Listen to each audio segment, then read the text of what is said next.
पहले तीन ही वर्ण थे, उनके सबूत निम्न प्रकार हैं।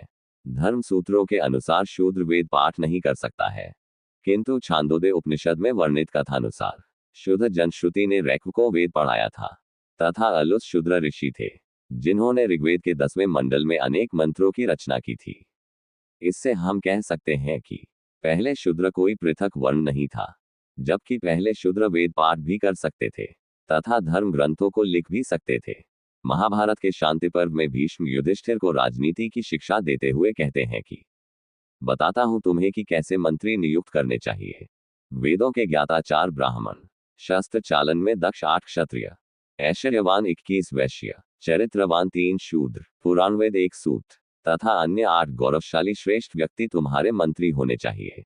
उपरोक्त से यह सिद्ध होता है कि शूद्र मंत्री भी होते थे और उनकी संख्या लगभग ब्राह्मणों के समान होती थी।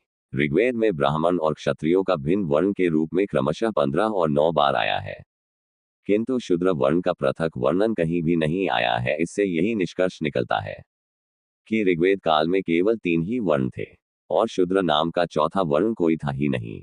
शतपथ ब्राह्मण के अनुसार प्रजापति ने भू कहकर पृथ्वी बनाई, भू कहकर वायु की रचना की और स्व कहकर आकाश की रचना की और इन 3 शब्दों से ब्रह्मांड बनाया, फिर अग्नि को बनाया। तत्पश्चात प्रजापति ने भू से ब्राह्मण, भू से क्षत्रिय तथा स्व से वैश्य की रचना की, लेकिन इसमें शूद्र वर्ण के बनने का जिक्र नहीं है। तैत्तिरीय ब्राह्मण में कहा गया है कि प्राचीन काल में ऋग्वेद से वैश्य, यजुर्वेद से क्षत्रिय और सामवेद से ब्राह्मण पैदा हुए हैं। इसमें भी शूद्र वर्ण का कोई जिक्र नहीं है। ऋग्वेद शतपथ ब्राह्मण और तैत्तिरीय ब्राह्मण से बढ़कर और क्या प्रमाण हो सकता है, तथा इसके बल पर इस मत की पुष्टि होती है कि प्रारंभ में केवल 3 ही वर्ण